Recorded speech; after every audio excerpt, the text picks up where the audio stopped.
দলুয়ার মেলাতে গিয়ে যে এমন একটা সিচুয়েশনের মধ্যে পড়তে হবে সত্যি আমার আগে জানা ছিল না। এই মেলা নিয়ে আমি কিন্তু খুব এক্সাইটেড ছিলাম। এর আগের বছরও এই মেলাতে আসার আমার খুব ইচ্ছে ছিল, তবে হঠাৎ করে আমার যেতে হয়েছিল জলপাইগুড়িতে, যার জন্য এই মেলাতে কিন্তু আর আসা হয়নি। এবছর আমি যেই শুনেছি যে দলুয়ার মেলা শুরু হবে, তখনই আমি ওকে বলে রেখেছি এবছর কিন্তু আমাকে দলুয়ার মেলাতে নিয়ে যেতে হবে। আমি, আমার শ্বশুরমশাই, আমার ভাগনা, আমার বর, আমরা কিন্তু চারজনে মিলে চলে এসেছি দলুয়ার মেলাতে। গাড়িটা রাখার পর আমি ওকে বলছি যে এখানে তো মেলা দেখতে পাচ্ছি না। ও আমাকে বলছে সবে তো শুরু, প্রায় 1.5 থেকে 2 কিলোমিটার কিন্তু হাঁটতে হবে। তারপর আর কি আমরা সবাই মিলে হাঁটা শুরু করে দিই। ও আমাকে বলছে চলো শর্টকাট একটা রাস্তা দিয়ে নিয়ে যাব। শর্টকাট রাস্তাতে এসে আমরা কিন্তু মহা বিপদের মধ্যে পড়ে গেছিলাম। বাজার, মাঠঘাট সমস্ত কিছু পার করে তারপরে কিন্তু যেতে হয়েছে আমাদের মেলাতে। প্রথমে চোখ পড়ে একটা জামা কাপড়ের দোকানে।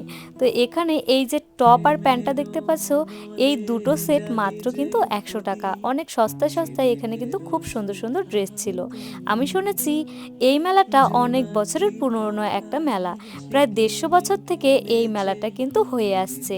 আমরা শর্টকাট রাস্তায় আসতে গিয়ে আমরা কিন্তু মহা বিপদের মধ্যে পড়ে গেছি। একদিকে প্রচুর পরিমাণে ভিড়, আরেক দিকে শুধু গু আর গু। যেই দিকেই তাকাচ্ছি সেই দিকেই গু আর গু। এই যে আমি নাক বন্ধ করে দাঁড়িয়ে আছি, এত পরিমাণে ভিড় ছিল। আমি ওকে বলছি তুমি আমাকে কেন এই রাস্তা দিয়ে নিয়ে এসেছো? আমার দেরি হতো, আমার সময় লাগতো, আমার একটু কষ্ট হতো, হেঁটে যেতাম। ভালো রাস্তা দিয়ে নিয়ে নিয়ে যেতে শর্টকাট রাস্তায় এসে এরম একটা বিপদের মধ্যে পড়তে হয়েছে। যাই হোক, তারপরে আমরা সোজা চলে আসি এখানে মাছের দোকানে। আমি কিন্তু জীবনের প্রথম এত বড় বড় সাইজের মাছ দেখলাম। আর সবাই কিন্তু এখান থেকে মাছ নিয়ে পাশেই পিকনিকের মতো আয়োজন করে তারপরে কিন্তু খাওয়া দাওয়া করছে। এরপর আমরা কিন্তু সবাই মিলে চলে আসি মন্দিরের ভেতরটা।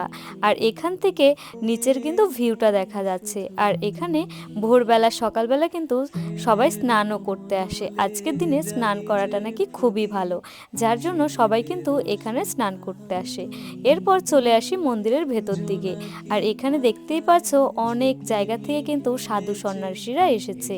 আর এই মন্দিরে তোমরা যা কিছুই চাও না কেন, সমস্ত চাওয়া পাওয়া কিন্তু এখানে ভগবান ঠিক পূরণ করে দেয়। আমার যতটুকুই জানা আমি এর ওর থেকে শুনতে পেয়েছি, সেগুলোই আমি কিন্তু তোমাদের সাথে শেয়ার করলাম। জিতকে ওর মেশো কিন্তু একটা টুপি কিনে দিল। আর এই যে ফুলগুলো দেখতে পাচ্ছ, এই ফুলগুলো কিন্তু ছোটবেলায় অনেকে পাড়াতে বিক্রি করতে আসতো, মানে জামা কাপড় দিয়ে কিন্তু এগুলো দিত। মেলা থেকে বেরোনোর পর আমরা কিন্তু একটা রেস্টুরেন্টে খাওয়া দাওয়া করে সোজা চলে আসি বাড়িতে। আজকের ব্লগটা কেমন লাগলো জানিও।